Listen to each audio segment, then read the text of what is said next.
বিশ্বনবী অনেক উলঙ্গার আছে, আমার নবীকে বলে বিশ্বনবী। বিশ্বনবী বললেন না চাচা, এই জন্য নবীকে বিশ্বনবী বলা যাবে না। বিশ্বনবী বলা যাবে? বিশ্বনবী কিরা? বিশ্বনবী শুনলেই তো আমার গায়ের মধ্যে চুলকানে শুরু হয়ে যায়। রাসূল কিসের বিশ্বনবীরে বেয়াদব? আসসালামু আলাইকুম। কিছু আলিম আছে, বিশেষ করে বাংলাদেশের মধ্যে কিছু আলিম বাড়াইছে, সুন্নি আলিম, যারা নামধারী সুন্নি বলে তারা মানে প্রকাশ করছে, যারা নাম ধরে সুন্নি বলে তারা নিজেকে নিজে সুন্নি বলে দাবি করতেছে। তারা কি বলতেছে যে হযরত মুহাম্মদ সাল্লাল্লাহু আলাইহি সাল্লামকে বিশ্বনবী বলা যাবে না, বিশ্বনবী বললে নাকি হযরত মুহাম্মদ সাল্লাল্লাহু আলাইহি সাল্লামকে ছোট করা হইতেছে।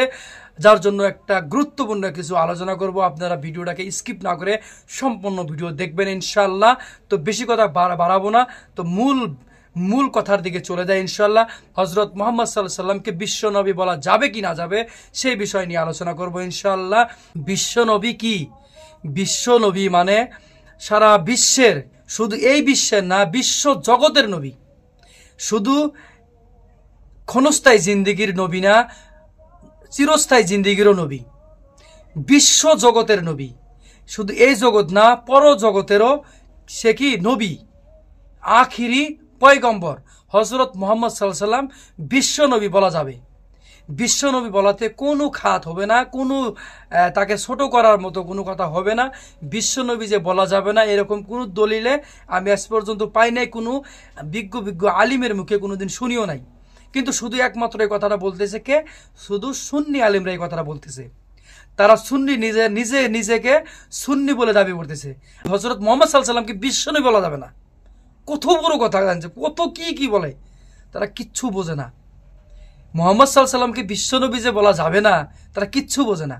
বিশ্বনবী বলা যাবে না কোথায় লেখা আছে? কোনো হাদিসে নাই, কোনো কোরআনের মধ্যে লেখা নাই যে বিশ্বনবীকে বিশ্বনবী বলা যাবে না। এরকম কোনো হাদিস কোরআন কোনো জায়গায় নাই, কোনো কিতাবে লেখা নাই যে হযরত মুহাম্মদ সাল্লাল্লাহু আলাইহি সাল্লামকে বিশ্বনবী বলা যাবে না। এরকম কোনো কথায় কোনো দলিলে নাই।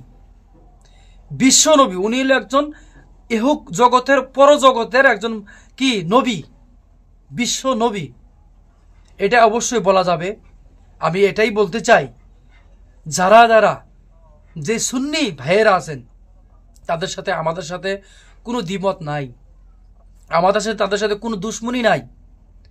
আমরা একজন মুসলমান আর একজন মুসলমান ভাই, আমরা ভাই মনে করি।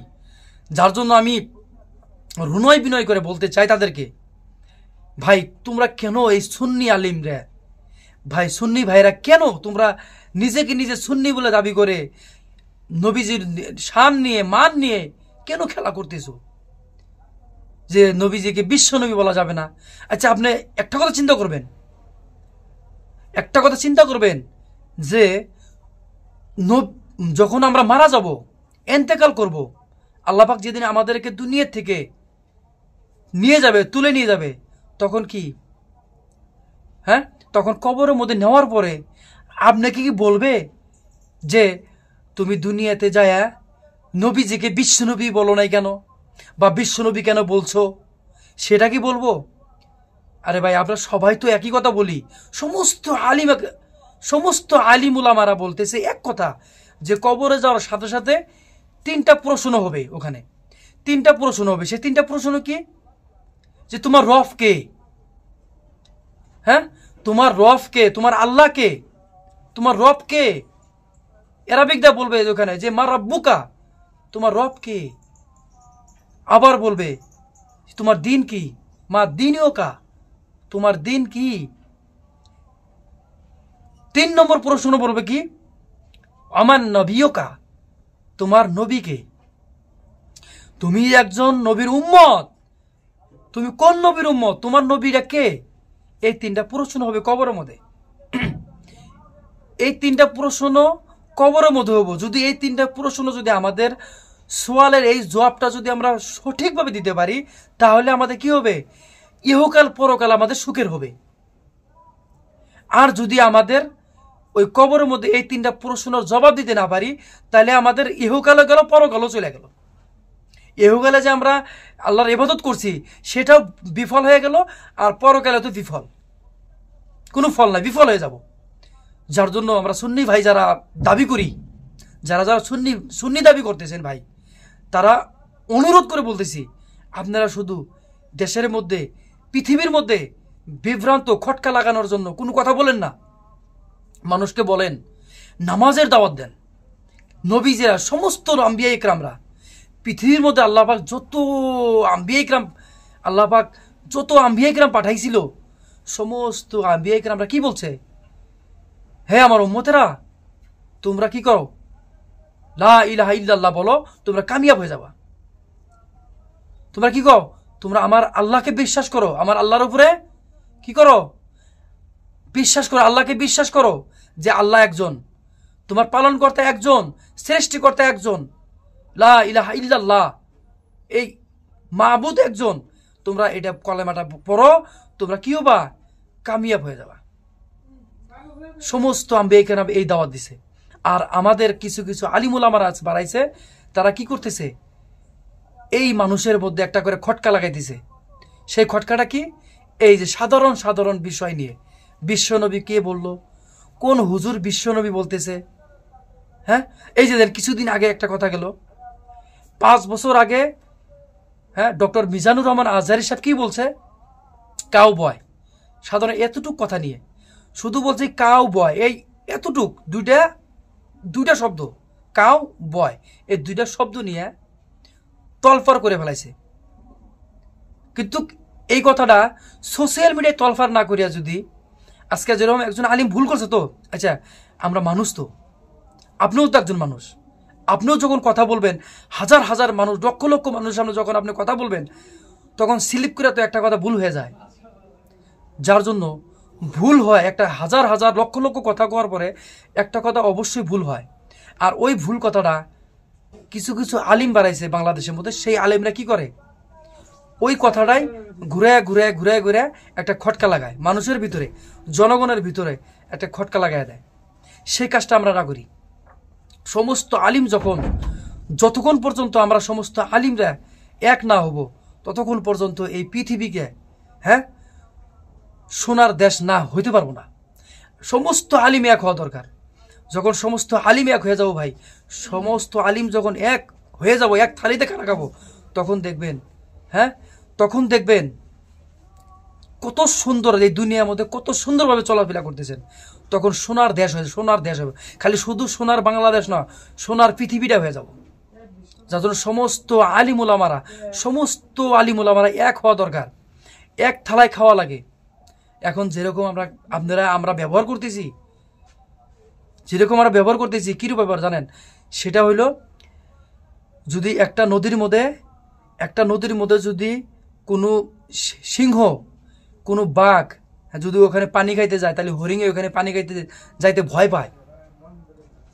হরিণে পানি খাইতে ভয় পায় যে ওখানে বাঘ আছে, আমাকে খায়া ফেলাবো।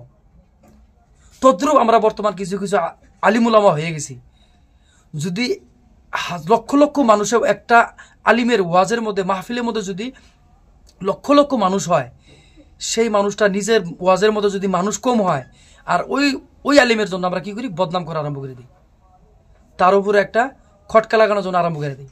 সেটা আমরা না করি। আমাদের চিন্তা করা দরকার যে আমাদের ইসলাম ওনার দ্বারা, হ্যাঁ, একজন হুজুরের দ্বারা কি হইতেছে?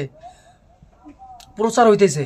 আমাদের আলিম একজন আকাশ দিয়ে উড়া বেড়াইতেছে, এটা আমাদের গর্ব। ডক্টর মিজানুর রহমান আজহারি সাহেব তাকে কত মানুষ, শুধু আপনার মতো আমার মতো সাধারণ মানুষ তো ওনাকে দাওয়াত করে না, million million million million dollar মানুষগুলো ওনাকে দাওয়াত করে। আর কেউ মূর্খ থাকে না ওখানে, সমস্ত মানুষই শিক্ষিত থাকে। 100-এর মধ্যে 80%-এর বেশি ওখানে শিক্ষিত লোক থাকে। 10%, 15% ওখানে আম মানুষ থাকে। কিন্তু 100-এর মধ্যে 80% ইনশাল্লাহ ওখানে শিক্ষিত থাকে। যার জন্য আমরা সমস্ত আলিমরা একটা চিন্তা চর্চা করব, ওখানে যেন কোনো বিবাদ সৃষ্টি আমরা না করি। যদি একটা আলিম ভুল করে, সেই ভুলটা যেন আমরা ওনার সাথে বসে সেই ভুলটা যেন আমরা শোধরানোর চেষ্টা করি। এইভাবে সোশ্যাল মিডিয়ায় ওয়াজ মাহফিলের মধ্যে যেন সেই কথা বইলে আমরা যেন ইসলামকে ধ্বংস না করি।